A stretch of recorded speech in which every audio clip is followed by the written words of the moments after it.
Learner agency is really those learners showing ownership of their learning and have the capacity to say, okay, these are the things that we're learning right now. These are our priority standards. But now how can I break it apart? There might be something in here that I don't understand. So how am I going to get that information? In just a traditional setting, the teacher would just give you the answers. For learner agency, I think sometimes we want to let them struggle a little bit and say, well, no, I'm not going to just give you this answer right away, because in the process, you might find so many other things about this topic that you didn't know. Again, going back to that ownership and saying, I don't understand this, but now how am I going to find the answer? You take responsibility for your learning. You're not just putting it on your educator. You are giving effort, you're trying, you're making sure that you're understanding the topic, and if you're confused, you get the help you need.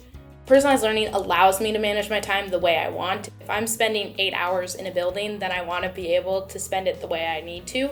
So if I'm ahead in my class, I want to be able to work on those other subjects and accomplish the goals that I need to by setting those ahead of time. I don't come into class with a goal in mind, but throughout the day I make up a goal, sitting, listening, and watching the teacher. Yeah, so sometimes I come in with a goal and sometimes I don't. During the day I think about a goal and then just make it. We push growth mindset really hard, and not that didn't happen in a traditional learning system. But I think for learners, it's a lot easier for them to see how applicable it is when they get opportunities to continue to grow.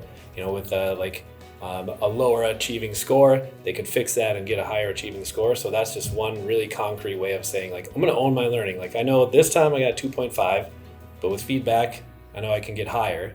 And then we challenge them too with always being able to achieve a 3.5 or a 4. And so they take advantage of that quite often. And that leads to a lot of success as well.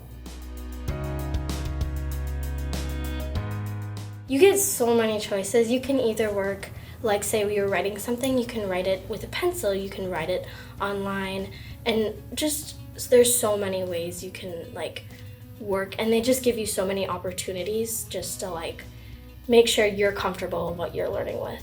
I think the more choice we can give kids, the more they're going to develop that agency. The more that they're going to learn their time management. They're going to learn, when I don't use my class time effectively, it means I have homework. And if I don't do that homework, it means that it snowballs out of control, and then we just get into a really unfun situation, honestly. And that's an important lesson. And I think it's an important lesson to learn at a younger age in life so you can use it for the rest of your life. I noticed in discussions just within my actual class when we were working with our content stuff, I saw more and more kids discussing in more and more quality ways. They weren't just talking because they had to. They were participating because they were trying to show me, what they were capable of, what they knew they could do. And the quality of the discussion really went up. We're in this together. I'm here to guide you along the way, but I also want you to have some sort of ownership of what you're learning.